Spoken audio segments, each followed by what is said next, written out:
ganhei o meu primeiro filho, eu estava num trabalho perfeito, aquele que todo mundo deseja ter. E meu filho tinha 8 meses e eu cheguei em casa e falei para o meu marido: eu saí desse trabalho. E ele me perguntou: te demitiram? E eu disse: não, eu pedi demissão. E ele disse: mas por quê?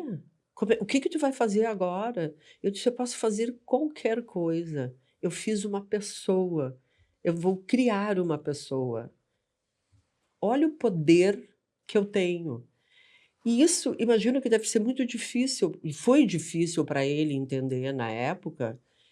E eu acho que a gente faz muita confusão entre maternidade e trabalho. As mulheres ficam muito assoberbadas. Mas a nossa potência, ela é incrível neste momento. Quando o bebê nasce, nasce uma mãe, e uma mãe só. Mas um pai pode chegar perto também dessa mãe e desse bebê. Este é o projeto do Dr. Gustavo Steibel, que fala sobre os 1000 dias de um bebê, os primeiros 1000 dias, que é a soma entre a gestação e os 2 anos de idade. Doutor Gustavo, eu agradeço muito ter aceitado o nosso convite, porque para nós a maternidade na fala feminina é um pilar importantíssimo. Seja bem-vindo e nos conte dos 1000 dias. Primeiro, eu gosto de não é um projeto meu, isso começa muito antes de mim e é um projeto nosso lá do NASCE, tem meus colegas envolvidos, mas realmente desde que eu comecei a falar nos 1000 dias, eu não consigo mais fazer obstetrícia sem falar nos 1000 dias. Mas para fazer uma rápida, para as pessoas que nunca ouviram essa palavra, 1000 dias, começa lá mais ou menos em 2008, com uma grande publicação na revista Lancet, que não conhece, é uma revista de grande circulação científica, mostrando da importância da nutrição. Eles começam só pela nutrição, na alimentação durante a gestação e os primeiros 2 anos de vida. Quanto isso interfere em diabetes, hipertensão e todo um risco um risco de naquele momento a gente está selando o destino daquele bebê. Uhum. Logo atrás, já em 2010, Estados Unidos compra a ideia e começa a colocar esse slogan, os 1000 dias para evitar diabetes, hipertensão. Era saúde, era preocupação. Saúde nutricional. E eles Sim. pegam muitos trabalhos na África subsaariana mostrando que os bebês que não tinham tal alimentação nos primeiros 2, 3 anos de vida, não adiantava depois tu querer dar um monte de nutrientes para eles, que eles já tinham, digamos, aquela poda neural cerebral, ela já tinha perdido 40% A a plasticidade cerebral e o potencial dele como ser humano pro resto da vida dele estava encerrado ali, digamos assim. Então tem uma pegada muito nutricional no começo. Depois, em 2016, também no Lancet sai uma outra série, mas daí de desenvolvimento neurocerebral de bebê. E eles fazem essa junção. E o projeto dá uma guinada mais ele incorpora, além de nutrição, os primeiros cuidados, a importância dos cuidadores do bebê e o cuidado para esses bebês não sofrerem violência nessa primeira parte da vida. Então, acaba sendo muito mais amplo. Uhum. Nós, lá do NASCE, a gente acaba entrando em dois... O NASCE Criança pode apresentar o projeto. O NASCE é uma clínica médica, um lugar que a gente cuida de saúde, onde lá em 2013 eu sou obstetra há 25 anos, meu pai é obstetra, o Dr. Edson, que é meu sócio, também é obstetra, e a Vera Feldens, obstetra. Em 2013, juntamos os consultórios para formar um lugar que a gente brincava que ia ser o posto Ipiranga da grávida. Porque antes a grávida tinha que ficar indo em todos os lugares. Não, ela faz a ecografia. Tá tudo aqui. Por quê? Porque a gente tem que facilitar o trabalho mais importante da sociedade, que é uma mulher grávida. Então, em vez de ela ficar publicando, todo mundo tem que ajudar ela ali. Então, o comércio nasce lá atrás, em 2013. E logo em 2016, agora eu posso me perder um pouquinho nas datas, mas foi tão bom e as pessoas gostavam tanto que quando nasciam elas perguntavam, tá, mas e agora? Eu preciso... E a gente abriu o NASCE Pediatria. Então, a gente nasce gestante e o NASCE Pediatria. 2 casas onde a gente atendia as gestantes. E depois ela ia para o NASCE Pediatria. Então, justamente essa fase da vida dos 1000 dias, que são os 280 dias dentro da barriga e os primeiros 2 anos depois, e alguns estudos dizem a primeira infância, até 5, 6 anos, mas a gente vai focar nos primeiros 1000 dias, é justamente o nosso foco do NASCE. Uhum. E com essa ideia da Organização Mundial da Saúde, essas publicações que começaram a sair em 2016, e todos os estudos de neurociência mostrando, ó, esse é o momento de a gente intervir. Em 2020, a gente começou dentro do NASCE fazer esse projeto dos 1000 dias. O que são esses primeiros movimentos? Que cuidados são esses desse primeiro momento de vida? Basicamente, a gente entendeu que para cuidar do bebê, nós temos que cuidar dos cuidadores. Então, instituição, eu não consigo pegar um bebê de 2 dias e trazer para dentro de uma sala de aula e educar ele. Uhum. A gente tem que cuidar e proteger os cuidadores para eles terem uma tranquilidade para nesses primeiros 1000 dias, primeiros 2 anos, dar esse conforto e essa nurturing que eles chamam, que é mais do que o nutrition. Nurturing é o care, é o cuidado que aquele bebê que nasce, tu que é mãe sabe, quando o nenê nasce, ele tem um guia, que é a mãe, ele fica te olhando, fica buscando. Uhum. Se eu pegar um estranho e olhar, ele não vai se conectar comigo. Essa conexão, e agora já tem mais estudos mostrando coisas de neurociência. Um pesquisador que se chama Alan Shore, que ele fala da neuroregulação que uma mãe tem com o bebê e os cuidadores principais, entendeu? Então, basicamente, esses cuidados que a gente fica pensando no bebê, não, mas a gente tem que cuidar dos cuidadores, porque muitas vezes os cuidadores ficam desprotegidos e essa desproteção passa para o bebê. Os cuidadores são a mãe e o pai, a princípio. A gente sempre coloca 2 cuidadores. O primeiro é a mãe, não tem como discutir isso, entendeu? Eu acho que eu acho que é bom entrar nesse tópico, porque eu tenho 2 filhas, tenho 2 irmãs, eu vivo no meio das mulheres, sou obstetra. Não existe poder maior no universo, na verdade, do que botar um outro ser no mundo. Eu faço parto todo dia, eu nasci de dentro de uma mulher e eu disse assim, uma mulher que pare é quase divino o negócio, é uma coisa sobrenatural. Mas, a partir do nascimento, a infância da nossa espécie, ela é muito longa. Diferente de uma macaca que fica 1, 2, 3 anos com o macaco, nós temos que ficar 14, 20. E os estudos dizem que o nosso cérebro está pronto com 24, 25. Então, vamos lutar 20 anos cuidando de uma criança, isso não é tarefa para um. Uhum. É impossível um sapiens cuidar de um sapiens. A gente precisa no mínimo 2. Porque, diferente do macaco, a gente nasce muito desfavorecido. Frágil, completamente vulnerável. Uhum. Se 2 pessoas, e eu digo 2 porque são 24 horas de atenção, não te acolherem, não te adotarem, 100% morre. Não tem um sapiens que sobreviva se alguém não acolher. Uhum. E eu gosto da metáfora que, às vezes não precisa ser nem sapiens. Se 2 macacos te adotarem, tu vira o Tarzan. Sim. Se 2 lobos te adotarem, tu vira o menino lobo. O que essa metáfora... Sobrevive. Que essa metáfora nos diz? Que o ser humano, ele precisa, nos primeiros 2, 3 anos, de carinho e amor e cuidado. Uhum. Muito mais do que nutrição. Então, o que a gente precisa certificar que esse bebê que não está pronto ainda, esses primeiros 1, 2... É importante uma lembrança em por que a gente nasce tão prematuro. Porque com a evolução, a mulher começou a andar de pé, a bacia estreitou e o nosso cérebro aumentou. Essa conjunção de fatos fez a gente nascer antes do tempo. Então, comparado ao macaco, nós nascemos muito mais frágeis. Uhum. O macaco nasce já se grudando na mãezinha, já subindo e sabendo mamar. Nós nascemos sem nenhuma condição. A gente tem que ensinar tudo. Alguém tem que te pegar a tua boca e direcionar o seio por um bom tempo, e pelo menos esse primeiro ano inteiro, entendeu? Uhum. Então, essa vulnerabilidade faz com que quem pariu se torne muito vulnerável, porque tu tem que ficar cuidando o tempo todo dessa pessoa. O teu corpo é o que dá vida ao outro e mantém a vida durante um longo tempo. Tu praticamente deixa de viver para viver para outra pessoa. E eu acho isso daí é uma coisa que eu penso, eu vendo. Eu acho é muito bonita essa transição, que eu acho que é justamente o que marca a transição do adulto para a maturidade. Tu deixa de fazer as coisas por ti, tu começa a fazer por outra. Aí que começa o servir. A mulher ensina o mundo o que é servir uma outra pessoa. É isso que tá. Quando tu entrega o teu corpo com o risco que era a gestação, e ainda é, mas antes era muito mais, tu põe em risco a tua vida em prol de uma outra vida.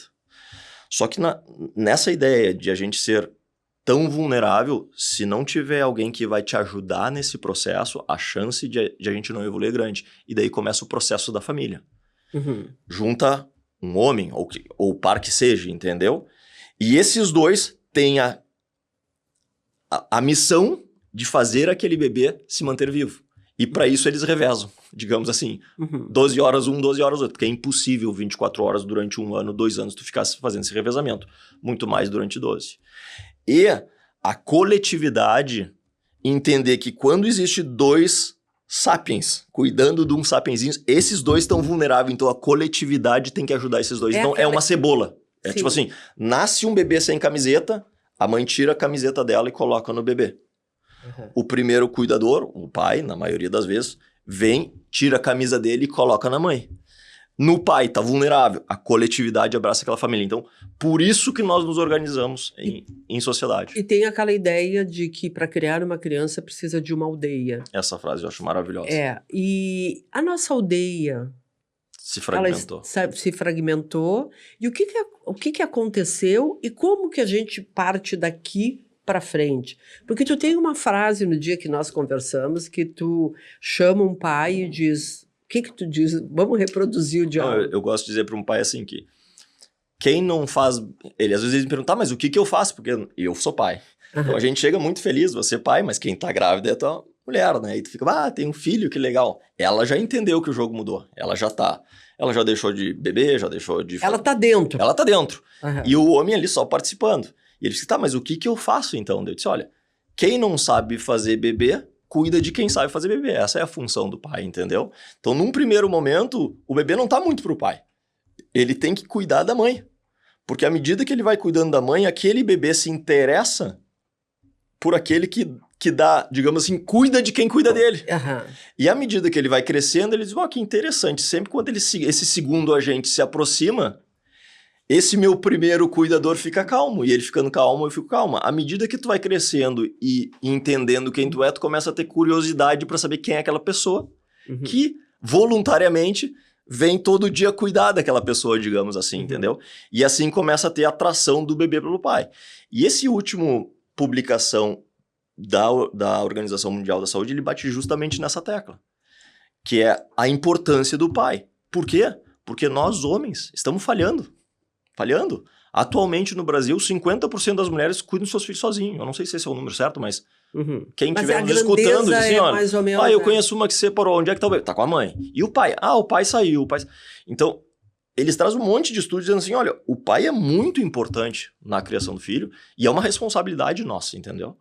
E o meu chamamento por ser pai é justamente... Quando senta um casal na minha frente, eu digo assim, olha, eu sou obstetra de vocês 2. Isso é uma ideia minha, mas eu digo, pra chamar o pai, eu preciso dar tarefa pra ele. Porque senão a pessoa não entende. Porque eu já fui pai, eu sei. Vocês têm a facilidade, vocês têm uma bênção e uma cruz ao mesmo tempo. A bênção é o poder da vida.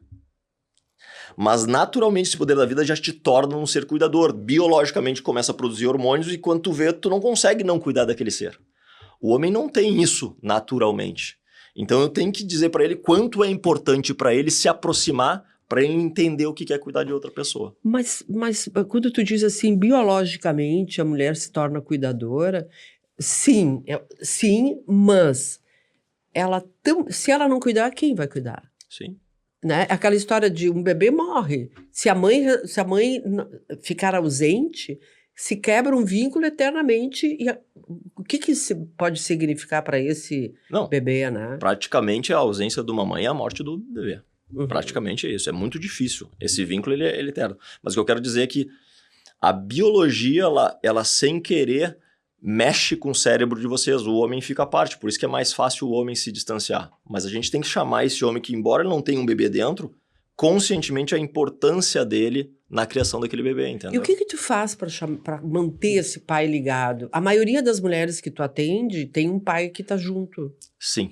E tu chama esse pai. Eu já vejo uma mudança falando com meu pai, inclusive. Meu pai tem 75 anos, ainda faz obstetrícia comigo, mas no começo da profissão dele, ele praticamente só ia a gestante, isso há 50 anos atrás.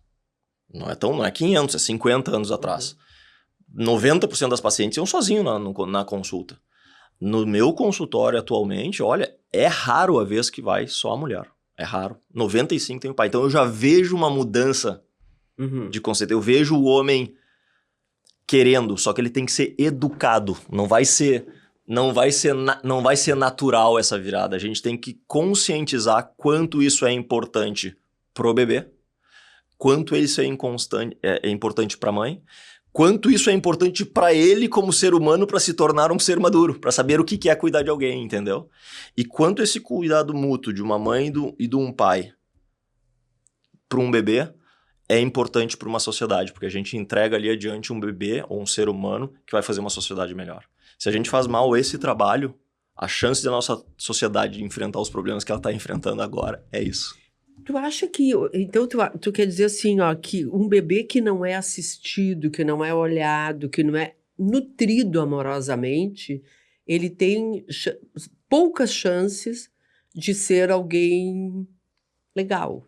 O que é alguém legal? Alguém que não é assassino, que não... Um bebê que não recebe o amor nos primeiros dias, ele não aprende a dar amor lá na frente. Daí a gente vive numa sociedade individualista que a gente não sabe cuidar um do outro. Basicamente é isso. Se ninguém te cuidou, eu não vou ser determinista aqui, porque tem gente que às vezes não tem nada e dá tudo. Mas em regras gerais, se o teu cérebro compreende que nos primeiros 2, 3 anos de vida, a vida se trata de competição, e é cada um por si, ou seja, não tem ninguém cuidando de mim e me amando, isso é replicado ao longo da minha vida. Agora, se eu sou cuidado e amado nesses primeiros dias, nesses primeiros anos de vida, eu não consigo ali adiante, quando eu me tornar um ser humano, não cuidar e replicar isso, porque faz parte do meu ser. Eu penso que é um mundo cooperativo, digamos assim. E essa ideia de a gente pegar um bebê com 4 a 6 meses e colocar numa creche, já tem estudos mostrando claramente que o bebê não tem condições de ser... E aqui a gente tem que ter muito cuidado para falar, porque a maioria das pessoas precisam. Dizer, olha, não está entendendo, está vivendo no mundo da lua. E eu entendo. E isso é uma das lutas dos 1000 dias. Eu, dentro do NASCE, quem mais toca os 1000 dias, a gente tem até o curso, é eu, a Tiane, a doutora Tiane, que é obstetra também, e a Carolina Dalry, que é pediatra. E elas brincam comigo porque eu digo assim, nós vamos mudar o mundo. Eu digo isso. E elas até meio megalomaníaco. Eu disse, bom, se a gente mudar só nossas pacientes, me serve. Mas eu acho que tu me falou que quando tu começou a fala feminina, tu disse a maternidade pode... Qual era a frase? A maternidade consciente pode mudar o mundo. Eu acredito tanto nisso, porque é aí que está a origem. Isso aí. Isso casa exatamente com o meu pensamento. Eu disse, o nascimento de um bebê é capaz de mudar o mundo. Eu prefiro falar com casais grávidos do que líderes mundiais. Porque eu acho que quem vai mudar são os pais. E eu acho que se a gente conseguir, se isso daqui a gente tivesse traduzindo para milhões de línguas, independente do credo, se é muçulmano, se é budista, e as pessoas entenderem que aquele bebê que está nascendo, aquele ali é a solução do nosso planeta e não a próxima lei que vai vir dos Estados Unidos, do Brasil, a gente muda o mundo rapidamente. Tu acha que nós teremos homens melhores? Sem dúvida. Eu sou otimista, na verdade, né? Eu sou otimista. Eu também. Eu sou um otimista porque eu acho que é uma questão de evolução, não de maldade, entendeu? Eu acho que o homem, daí eu vou falar por mim, fico mais à vontade de falar pelo homem. O meu vô distante da minha avó, o meu pai que trabalhou mais e já estava mais perto, eles foram se aproximando. E eu acho que essa geração que vem aqui, eu vejo pais dizendo assim, é meu filho também, o que eu tenho que fazer, entendeu? A mulher já mostrou, eu gosto de fazer essa metáfora, a mulher já mostrou há milhões e milhões de anos que ela é capaz de cuidar e caçar. O homem só mostrou que ele é capaz de caçar até agora. E quando eu digo caçar, é ganhar dinheiro. Sim, na nossa sociedade capitalista. É o provedor. Provedor. A mulher já mostrou que ela sabe fazer as duas coisas. Ela é capaz das duas. Tá na hora do homem aprender a dizer, eu também sei cuidar.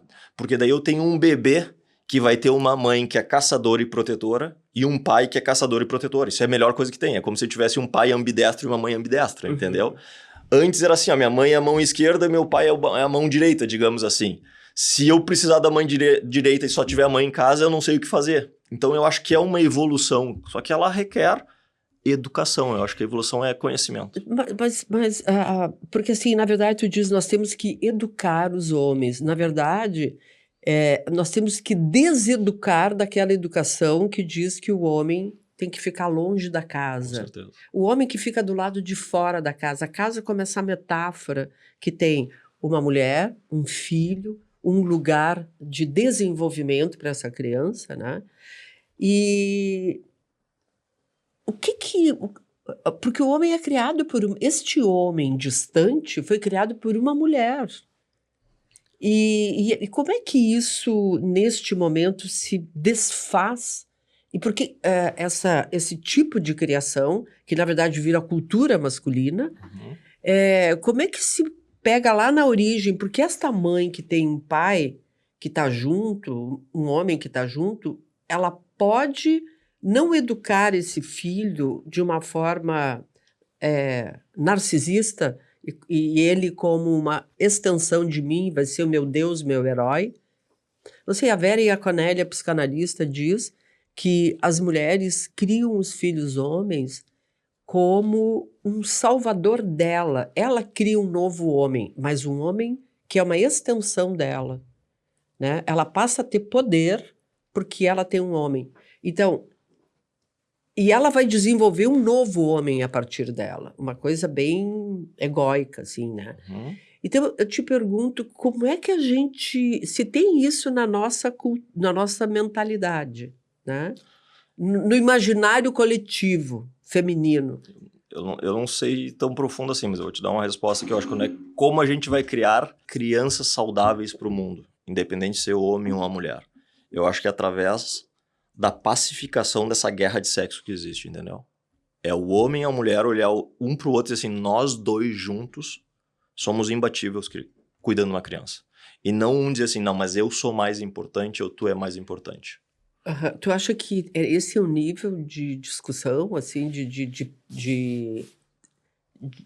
dificuldades dessa comunicação? Porque há um afastamento dos homens. As mulheres tiveram que sair da caverna, caçar sozinhas e criar filhos sozinhas. Eu não gosto de entrar muito nessa linha assim de um contra o outro. Realmente eu não gosto. Eu acho que realmente o que fez a gente chegar assim foi a cooperação. Se a mulher tivesse feito isso sozinha, ela não teria chegado aqui.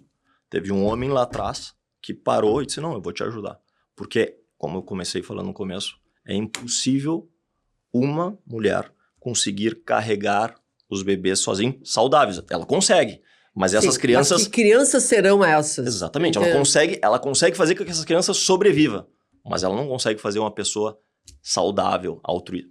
Desculpa, tem pessoas que são, mas eu vou dizer assim, na minha cabeça e biologicamente, eu disse aqui por causa de 20 anos, se não existe cooperação dos sexos e da comunidade, nós estamos extintos como espécie. Isso é trabalho de comunidade. It takes a village to raise a child. E a primeira pessoa... Traduzo para... It takes a village to raise a child. É necessário uma vila para cuidar de uma criança. A aldeia para cuidar da criança. A nossa grande força não é o bíceps e não é nem o nosso cérebro, é a nossa capacidade de agir coletivamente. Essa que eu acho que é o superpoder dos sapiens, digamos assim. E se a gente minar esse poder achando que a gente individualmente consegue as coisas, seja o homem, seja a mulher, seja a direita, seja a esquerda, seja os Estados Unidos ou o Brasil, a gente vai falhar como espécie, eu não tenho dúvida. Então, e eu acho que a gente pode falhar, viu? Eu acho que pode. Eu acho que não, porque eu acredito na espécie. Eu acho que a gente já teve momentos piores, mas a gente pode tomar decisões erradas. E eu acho que quando a gente pacifica essa relação, quando um homem olha para uma mulher e diz assim, meu Deus do céu, não existe força maior do que parir um bebê. E uma mulher olha para um homem e diz assim, pô, ele tá me ajudando a cuidar do nosso filho voluntariamente, entendeu? Isso aí que começa. Eu, como criança, ver essa sincronia do sexo, e por isso que eu digo para os meus pacientes que eu sou obstetra dos dois, e para mim, gravidez é um casal grávido durante 1000 dias e não uma mulher grávida durante 9 meses, justamente por isso, para os dois entenderem que cada um tem suas funções, e eles precisam se revezar, e cada casal se ajeita de um jeito, entendeu? Tem um que caça mais, tem outro que caça menos, mas eu preciso uma complementariedade, isso é uma outra fala que eu acho muito importante. Eu não quero que um homem venha cuidar do bebê para fazer o que a mulher está fazendo. Ele tem que fazer o que a mulher não está fazendo. É uma complementariedade. E cada casal precisa de uma coisa, entendeu? E por isso que existem vários casais, vários tipos de casais, entendeu? Mas essa complementariedade que vai fazer com que aquele bebê seja completamente atendido. E tu, quanto tempo faz que tu já tem retornos, Já. resultados? Conta sobre o que já tem, assim... É retorno pessoal. As pacientes, quando a gente fala sobre os 1000 dias, elas assim, Gustavo, eu me lembro... Quando tu chamou o meu marido e falou, ele saiu daqui, não, eu tô grávido junto, entendeu? E até hoje me trazem e me ligam, tô com 4, 5, 6 anos, eu falo, eu não consigo mais fazer obstetrícia sem falar dos 1000 dias, eu não consigo. Então tu já tem bebês de 4, 5 anos? Já tem bebês de 20 anos, mas que eu falo dos 1000 dias há 4, 5 anos. Sim, e tu já percebeu que há uma mudança? Com certeza. O que tu percebeu de mudança na mãe, mudança no pai e mudança nessas crianças que já as estão... as crianças eu não posso dizer. Eu não posso tu dizer. não tem essa... Não tenho, não tenho, mas eu não vejo como não ter mudança na criança, mas eu já vejo mudanças bastante em pais em querer participar e o alívio que isso traz para uma mãe. Ela diz assim, mas só de saber que ele está interessado, entendeu? Uhum. Isso já muda muito, ela se sente acolhida, porque a mulher, ela consegue resolver as coisas do bebê sozinha, mas ela precisa ao menos saber que tem alguém, caso ela não consiga, ajudando ela. E só essa sensação de cuidado já faz ela dizer, bah, já estou muito bem. Uhum. Eu queria que tu desse exemplos, por exemplo, concretos, na consulta, na preparação para o parto, cuidados com a casa, noite sem dormir, vacinação, alimentação e acompanhamento emocional da mulher. Este quadro de demandas, que ele é, digamos, quase que externo à relação simbiótica que existe no primeiro momento da mãe e bebê, né? Mas eles conseguem sair do papel de cooperador e ser um ator realmente atuante em deixar a mulher mais tranquila, que ela não vai precisar botar uma roupinha de molho e ir até na máquina de lavar, porque ele vai saber. Tu vai dizer assim, mas isso eu não tenho controle. Mas como é que tu percebe a participação dos homens depois desse projeto, já tendo esses resultados? Olha, eu não vou pintar um quadro maravilhoso, porque eu acho que isso é muito, muito complexo a gente dizer, mas só do interesse e eles começarem a ler a literatura, quanto isso é importante para o filho deles, homens, e para ele como ser humano, faz uma pessoa se tornar all-in, mas dentro. Eu tô dentro. Agora, exatamente o que vai fazer... É uma coisa muito do casal, porque uns precisam só do apoio emocional, um precisa realmente que ajude a lavar a louça, o outro... Então, cada pai contribui de acordo com a demanda daquela mãe, sim, digamos assim. Mas tu sente que eles se descobriram como pessoas, sim, além, sim, da paternidade. Sim, com certeza. Se sentem que aquilo ali é uma oportunidade de crescimento para eles. O que eles te dizem? Me dizem obrigado. Eles dizem, Gustavo, eu sinto...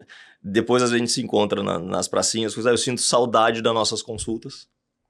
Não é assim, a gente tem que enfrentar a verdade. Alguns se separam igual, entendeu? Mas mesmo se separando... Tu enche os olhos d'água, né? Tu te emociona. Sim, eu me emociono porque isso eu acho que... Eu não faço... Eu faço isso. Eu tenho 2 filhas e eu quero que essas minhas filhas, elas tenham 1000 dias de gestação junto com um parceiro que vai pegar junto, entendeu? E eu sei que isso é o início de uma sociedade. Então é uma coisa... Eu posso ser meio... Assim, sonhador, exatamente, mas... Mas o que a gente é sem sonho? Exatamente, as minhas filhas brincam comigo, dizem, pai, tu não para de falar dos 1000 dias, agora a minha mais nova, com 14 anos, foi inclusive para fazer o intercâmbio, e ela tinha que apresentar um business plan lá, e ela fez dos 1000 dias. Eu disse, que homenagem, que bonito. Então, mas o retorno é esse, basicamente eu vejo o pai entrando para dentro da gestação, e quanto mais a gente dizer para ele, olha, não é substituir a tua mulher, porque a mulher é insubstituível, entendeu? Tu tem que saber que... A mãe é insubstituível. Eu gosto dessa frase também. Eu digo, a mulher, quando ela entender que ela é um Michelangelo esculpindo um ser humano, ela vai se sentir tão forte que ninguém tem condições de rebaixar ela. É mais ou menos o que tu sentiu. Se eu fiz um ser humano, quem é tu pra dizer que eu sou menos, entendeu? Então, esse poder que tu sente de formar um bebê, eu digo pro pai, pensa que tu é a primeira ajuda do Michelangelo. Digamos assim, tu é o braço direito do Michelangelo, entendeu? Isso é uma baita de uma missão, entendeu? Mas não tenta ser o Michelangelo, porque tu não é Michelangelo, entendeu? Então ajuda quem sabe fazer. Pra ali adiante, sim. O pai, ali adiante eu digo assim, na adolescência... Ele ser a pessoa que entra... Que entra pra separar. E por isso que é tão bonito essa relação. Porque quem pariu, como tu mesmo, e amou e cuidou sozinho e não teve alguém pra cortar, aí Freud falava, mãe devoradora. É muito difícil tu chegar teu filho no meio, com 18, 20 anos, botar ele no desfiladeiro e assim, tá, agora tu voa. Tu sempre quer voar por ele. Essa é a tendência. Porque tu pariu, tu amamentou, tu ficou todo aquele tempo cuidando. É uma coisa visceral.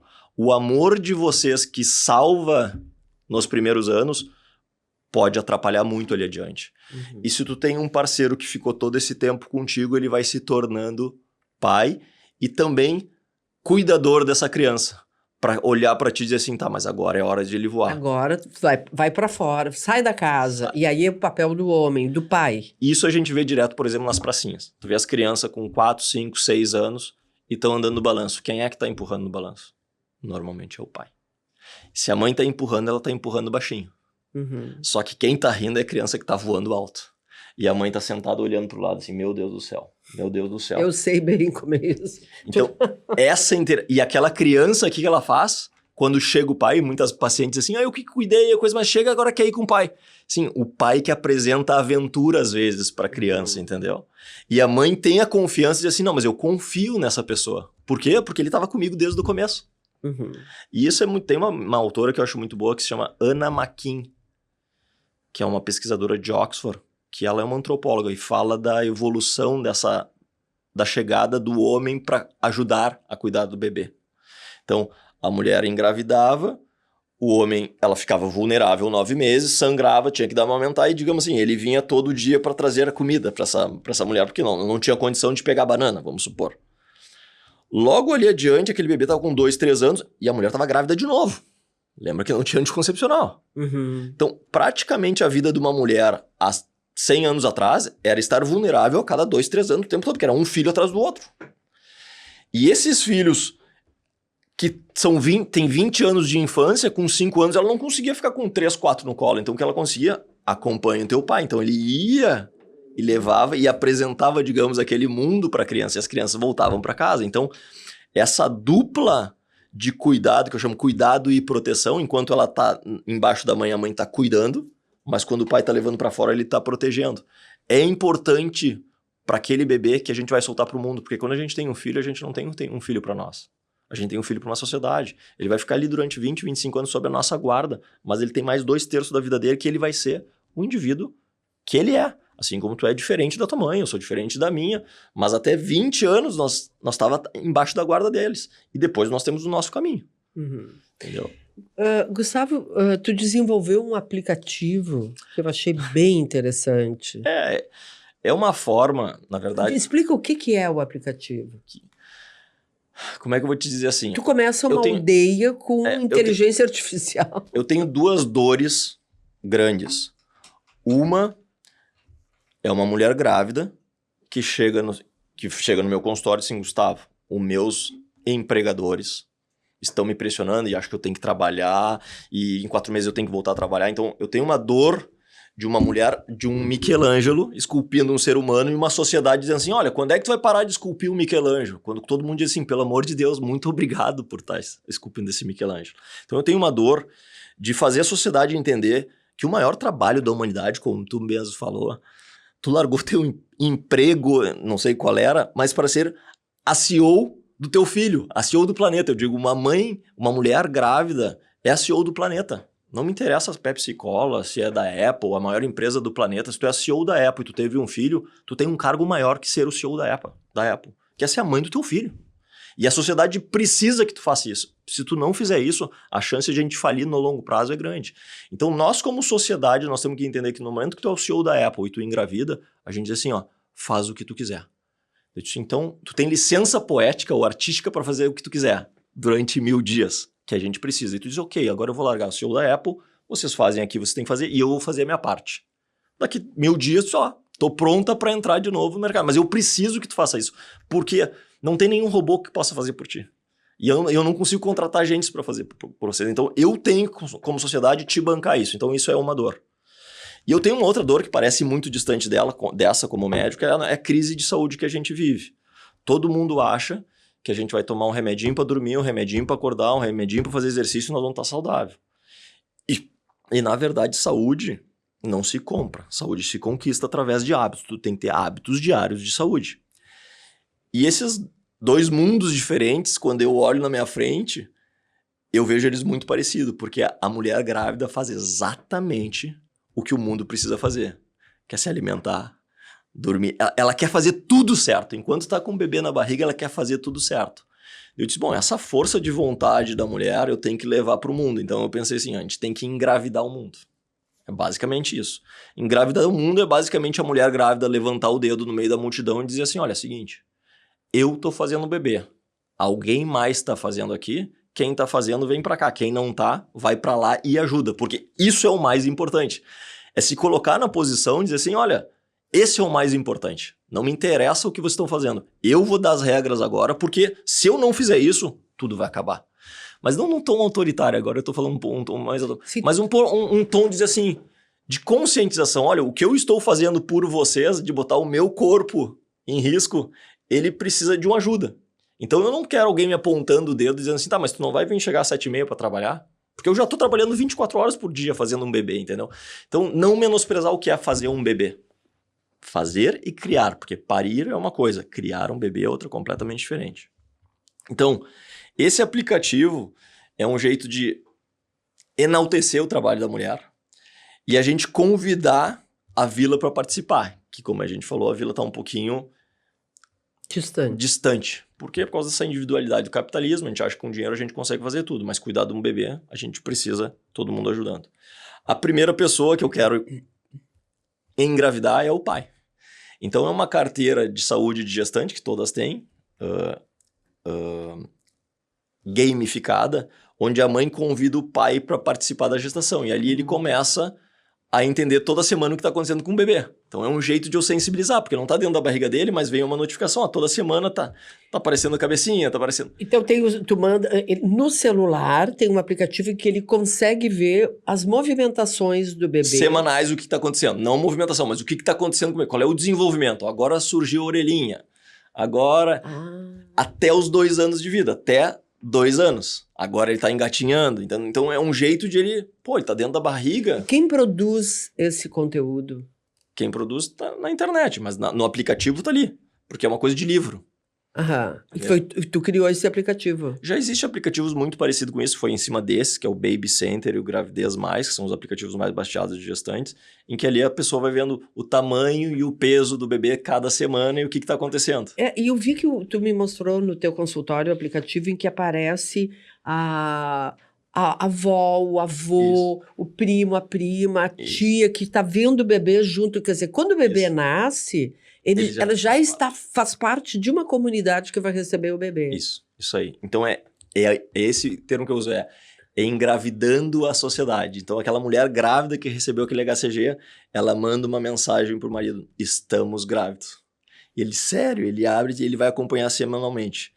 Agora a gente convida avô e vó. Vó, nós estamos grávidos. Então, porque quando nasce um bebê, nasce uma mãe, nasce um pai, nasce uma avó, nasce um vô, nasce um... Então, um nascimento mexe com toda a sociedade. E todo mundo, quando sabe dessa notícia, quer se engajar mais. Uhum. O pai diz, não, agora eu vou me exercitar mais. Vovó, eu quero estar mais saudável para mexer com o meu neto. E nesse aplicativo eu tenho tarefas, que é uma brincadeira, para o homem assim, ó, já que ela está fazendo o bebê, tu vai ser responsável pelos hábitos. Tu tem que cuidar para fazer exercício, tem que cuidar o sono, cuidar da alimentação, sempre cuidando da mulher, tipo, chamando, vamos lá. Mas ele é saudável para poder cuidar. Exatamente. Não, e estimulando a mulher, porque não é legal a mulher dizendo assim, olha, eu não... Eles tinham o hábito de tomar vinho, daí ele não... Dela, mulher engravida, maioria, só eu paro de tomar álcool porque não faz bem. Todas as minhas gestantes. E para na hora. E daí o marido que está grávido também... Todo dia abre um vinho que eles tomavam e toma na frente dela. Isso eu não acho parceria. Eu não quero criticar ninguém que faça isso. E eu sei que a maioria dos maridos seguem fazendo os seus hábitos. Mas eu quero... E os meus pacientes, eu falo assim, se tu tá grávido junto, tu tem que pegar junto. Ela tem que sentir que tá na mesma pegada. Então, ele não pode fazer um churrasco em casa da meia-noite às 2, entendeu? E ela tá grávida querendo dormir. Ele tem que estar se sentindo com os mesmos hábitos dela, digamos assim. É um jeito de eu engravidar. Uhum. E é uma brincadeira. E todo mundo na família que tiver hábitos saudáveis, A gente vai ganhando os baby coins, que eu chamo, a gente vai ganhando os pontos. Quanto mais saudável é a família, mais baby coins aquela gestante recebe. E aí que eu vejo, aí que é o meu sonho, que eu acho que eu quero mudar. Como atualmente não se gasta muito com doenças crônicas e é justamente a alimentação, o exercício, o movimento que vai curar essas doenças crônicas, eu quero chegar com esses baby coins pro governo, para uma empresa, dizendo assim, ó, a dona Maria, que tá grávida do Joãozinho, ela fez 50 pessoas na vila dela caminhar, se exercitar e dormir. Essas 50 pessoas vão ter menos doença. Logo, você, governo, vai gastar 50% a menos com a saúde. Eu quero esse dinheiro e a gente financia 1000 dias para ela fazer o que quiser. Isso é uma outra coisa que eu acho muito importante falar também para mulher grávida, que às vezes significa que eu não vou trabalhar durante 1000 dias. Não, não é isso. É como se tivesse 1000 dias de licença poética para fazer o que tu quer. Tem pacientes que gostam de, com 2 meses, tá cuidando do bebê, atender um paciente, ou tem pessoas que gostam de ficar 1 ano fora do trabalho. Isso é de cada mulher, entendeu? Cada artista conduz como quiser. Mas a mãe tem que saber que nesse primeiro ano, ela é a mediadora principal do bebê. Então, se aquele bebê tiver com febre, alguma coisa, em princípio, é ela que vai cuidar mais dele que qualquer outra, entendeu? Depois de tantos anos acompanhando mulheres, nascimentos e famílias, o que os bebês ensinaram ao Dr. Gustavo sobre os adultos? Eu acho que eles nos ensinam que a coisa mais que a gente vem para a Terra, na verdade, para servir o outro. Quando a gente é adulto e a gente chega à fase adulto, basicamente construindo o nosso ego. É tudo para nós, eu tenho que fazer. E é justo isso. Uma criança de 7 anos tem que passar na faculdade, no colégio, depois tem que passar na faculdade, e o mercado de trabalho, tu quer conquistar teu espaço no meio da multidão. Mas uma vez que tu conquista isso, se tu ficar preso a esse ciclo, tu não amadurece e provavelmente tu vai te frustrar. Então, o bebê, quando ele nasce, toda essa demanda que ele nos dá, que realmente é sacrificante, eu gosto de... Ele tem um significado tão importante que a gente transforma um sacrifício de cuidar de outra pessoa, de se acordar no meio da madrugada, de não saber se vai dormir bem e se tá com febre, num sacro ofício, num ofício sagrado. Então, os bebês e uma criança, quando tu cuida dela, ele dá sentido à tua vida. É que nem na história do Pequeno Príncipe, que ele cuida tanto daquela rosa, que aquela rosa tem um significado para ele, assim, sem nome. Uhum. Então, a criança, e isso fala muito com um psiquiatra que se chama Erik Erikson, que eu gosto muito, que um bebê precisa ser cuidado e um adulto, para se tornar maduro, precisa aprender a cuidar. Então, os bebês nos ensinam a morrer e nós ensinamos eles a sobreviver. Porque se a gente não fizer essa transição para cuidar quando chegar perto da morte, provavelmente nós vamos começar a se debater. Agora, quando tu cuidou, quando tu serviu e a morte chegar, que vai chegar para todo mundo, eu acho que tu saber que tu deu a vida a um outro bebê que tem mais 50 anos e esse bebê vai cuidar de mais 50 é como se a gente vencesse a morte. Porque a cadeia continua, entendeu? Uhum. Então, acho que um bebê te ensina a servir, que eu acho que é o que principal marca a transição de um adulto para um adulto maduro. Que é o que a gente está precisando. Numa sociedade tão egoísta, cada um querendo por si. Que a gente começar a servir ao outro, a gente vai ver o quanto isso é forte. Uhum. Acho que é isso. Gente, é uma aula que eu acho que vai ser a primeira aula. Nós vamos ter mais... Eu queria 1000 dias desse assunto, porque as mulheres precisam de ajuda, os homens precisam de ajuda. E os bebês precisam ser cuidados. Muito obrigada, Dr. Gustavo. E agora eu tô indo cuidar de um bebê e de uma mãe. Agora ele está indo fazer um parto. Sigam a Fala Feminina e vejam todos os episódios que nós já fizemos, não só sobre maternidade, mas sobre as mulheres, a vida das mulheres. Nós contamos histórias incríveis de mulheres brasileiras que mostraram como foi a superação de sua vida, como foi que superaram grandes dificuldades e se transformaram em pessoas incríveis. Nos sigam aqui no YouTube, no Instagram, no TikTok, no Facebook e o nosso site, que tem matérias muito legais com textos que falam sobre o universo feminino. Obrigada.